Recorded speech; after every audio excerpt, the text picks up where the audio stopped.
We are going to start our new lesson, that is walls tell stories. Children, first of all, tell me, what do you mean by walls tell stories? Let me tell you. Children, when we look at the tall, thick, strong, beautiful, colorful, designed shapes and sizes of walls, different questions arise. By looking at them, at least some of the facts are revealed. These walls are not the ordinary walls like our houses.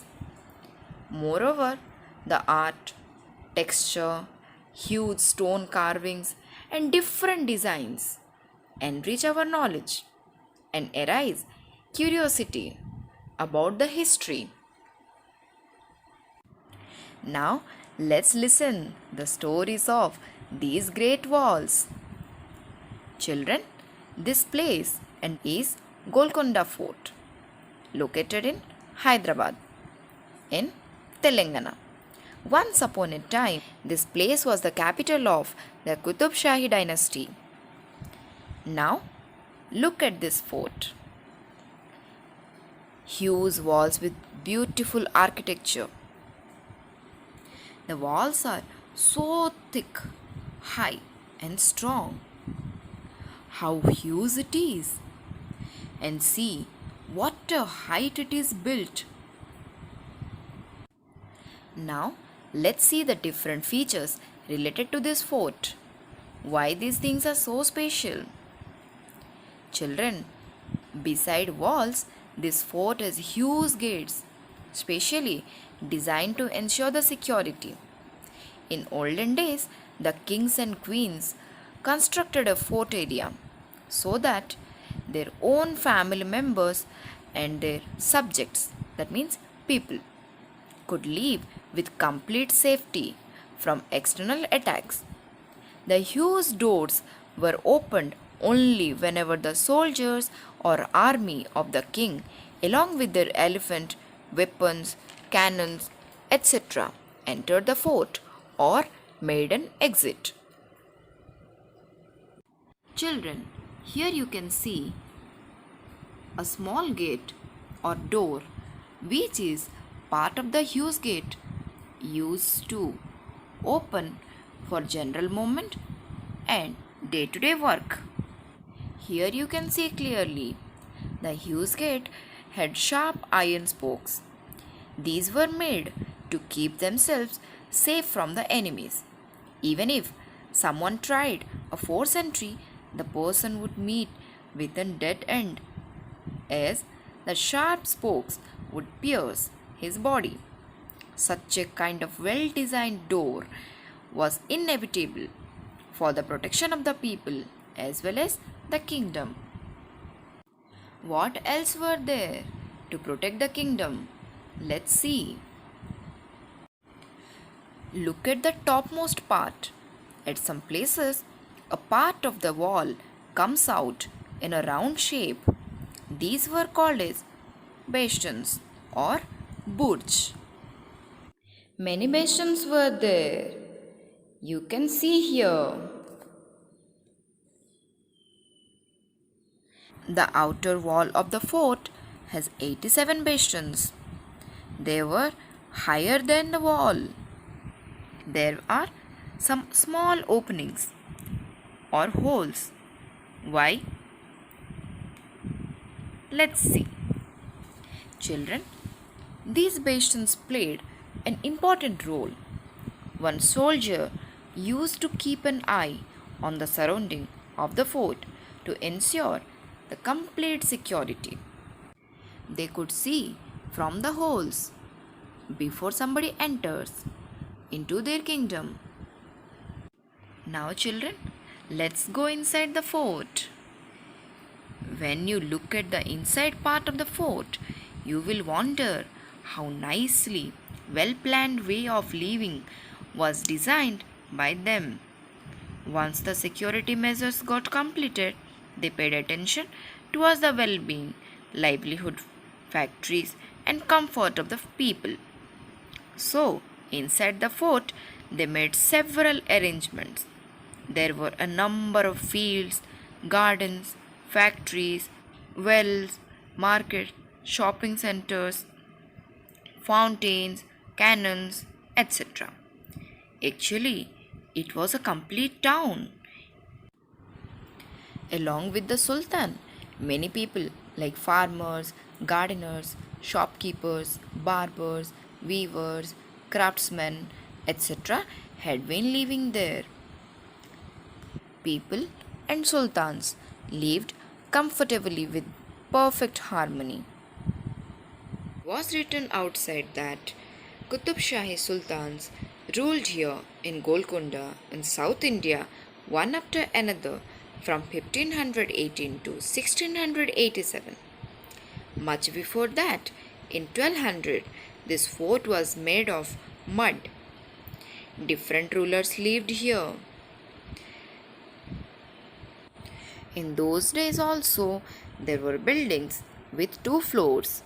On the both the floors, there were different rooms and large halls for functions. Now, the most amazing thing on the huge walls is the beautiful carvings and attractive designs. Such huge walls, how the designers might have reached the top without cranes and machines. Imagine. Look, the perfect shape carved on the thick and huge walls. How skilled and bold they were. What techniques and tools they might have used. Let's see. Look at the man working with chisel and hammer on the stone. The craftsmen used chisel, hammer, comfort grip hand point, mallet head tooth chisel, comfort grip hand chisel, hand tracer, mason's chipper, etc. Look at the mind-blowing water fountain on the top of the palace. This water fountain was a center of attraction. But how do you think water reached at the top of the fountain? Was there electricity those days? No, children. But they used water wheels to pump out water from the ground. Clay pipes were fixed through which the water reached the overhead tanks. Just imagine, today, within a few months, the walls of buildings start leaking and there is dampness on the roof. But more than 500 years ago, there were architects who designed this Golconda fort in such a way that not even a single drop of water came inside as leaking. How amazing it is! Now, a new question arises in our minds. Why do kings or maharajas attack the palaces?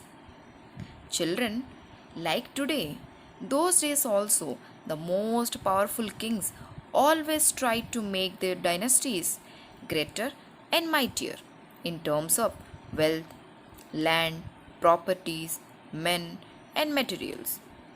They used to attack small kingdoms by playing different tricks.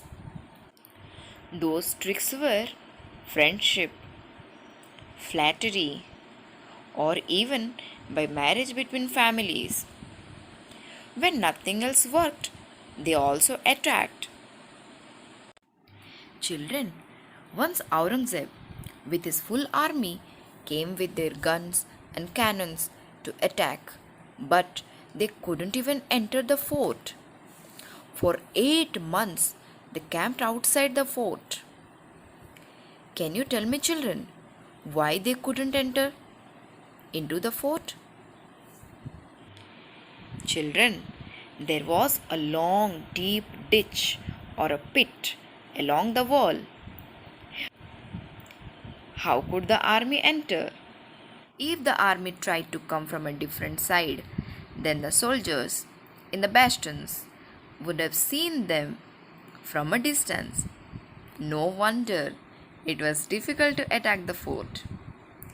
Imagine the army is coming on horses and elephants with all their guns.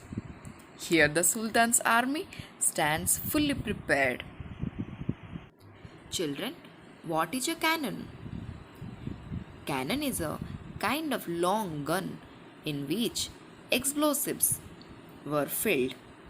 These cannons and guns were made of bronze and copper.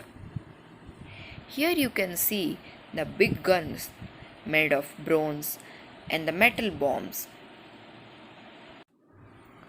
Guns and cannons are the things of the past now. These days, many countries have nuclear bombs. A single bomb can cause so much destruction.